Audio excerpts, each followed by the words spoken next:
এতিয়া গা পা ধুই আমাৰ বেটাহঁতে এইফালে অচিতা ইয়াৰ গুণগুণ তিনিওটাই কণী যুঁজ খেলিবলৈ কৰিবলৈ আহিলে।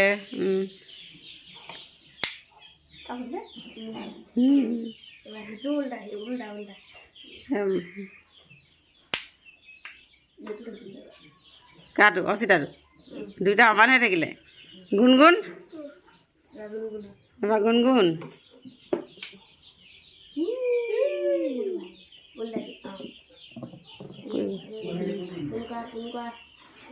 সমান হৈ আছে। অচিতা বেটা সমান। গুণগুণ জিকিলে ন। চেঙো আহিলে কণী যুঁজ খেলিবলৈ এইফালে অচিতাৰ লগত। চেঙে কা ভাগিলে হে তো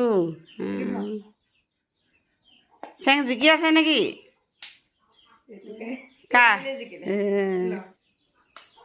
ঐ ভাঙি নেপেলাবা গোটেইটো। এয়া কণী যুঁজ কৰিলেও কণী ভাগিলেও আৰু খাই পেলাই ভাজি পিনে খালেও। এইফালে বেটাই ভাজিলে এয়া তিনিওটা পূৰা খাওঁ লগাইছে ন। হে খোৱা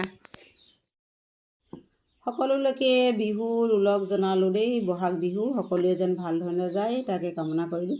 এতিয়া আৰু গা পা ধুই আজৰি হৈ আহিলোঁ আৰু মানে আজিও কাম থাকে নহয় কিছুমান, সেইবিলাক কাম কৰি আজৰি হ'লোঁ। হৈ মেলি আহিলোঁ এতিয়া আপোনালোকৰ মাজলৈ। এতিয়া আমাৰ অসমীয়া বিহুৰ 7 বিহু বুলি কয় যে, এয়া 7 বিহুনো কি কি বোলো আপোনালোকক কওঁচোন বাৰু। আপোনালোকে জানেই নিশ্চয় হয় নাই। আজি হৈছে প্ৰথম গৰু বিহু, আৰু কাইলৈ দ্বিতীয় দিনাখন হৈছে মানুহৰ বিহু, আৰু তৃতীয় দিনাখন হ'ব গোঁসাই বিহু, আৰু চতুৰ্থ দিনাখন হ'ব তাঁতৰ বিহু, আৰু পঞ্চম দিনা কোৱা হয় নাঙল বিহু, আৰু 6 নম্বৰ দিনাখন কোৱা হয় জীয়ৰী বা চেনেহী বিহু, আৰু একেবাৰে 7 নম্বৰ দিনাখন কোৱা হয় চেৰা বিহু। এইকেইটা আৰু 7 বিহু। এতিয়া এয়া সকলোলৈকে ওলগ জনালোঁ। এতিয়া আৰু চাহটোপা খাবৰ কাৰণে এইফালে ল'লোঁ আৰু পিঠা লাড়ু ইত্যাদিবিলাক আৰু কি কি তিলপিঠা তেলপিঠা এইবিলাক ধূপ পিঠা, আৰু এইফালে জলপানো লৈছোঁ। আৰু ইয়াত দৈ, ইয়াত গৰু দৈ দেই, ইয়াত ধুনীয়া ম'হৰ দৈ নিচিনা ধুনীয়া হৈছে। আৰু এইফালে গুড় আৰু মুড়ি, বাকীবিলাকে খালেই বাৰু। মইহে এতিয়া আৰু খাবলৈ লৈছোঁ। এতিয়া খাই বৈ লওঁ আৰু আপোনালোকক লগ পাই থাকিম দিনটো, আৰু কি কি কৰোঁ দেখাই থাকিম। ভিডিঅ'টো চাই থাকিব আগলৈকে সম্পূৰ্ণকৈ কোনো নকটাকৈ হা। প্ৰথমতে খাই লওঁ চাহটোপা, তাৰপৰা খাম জলপান।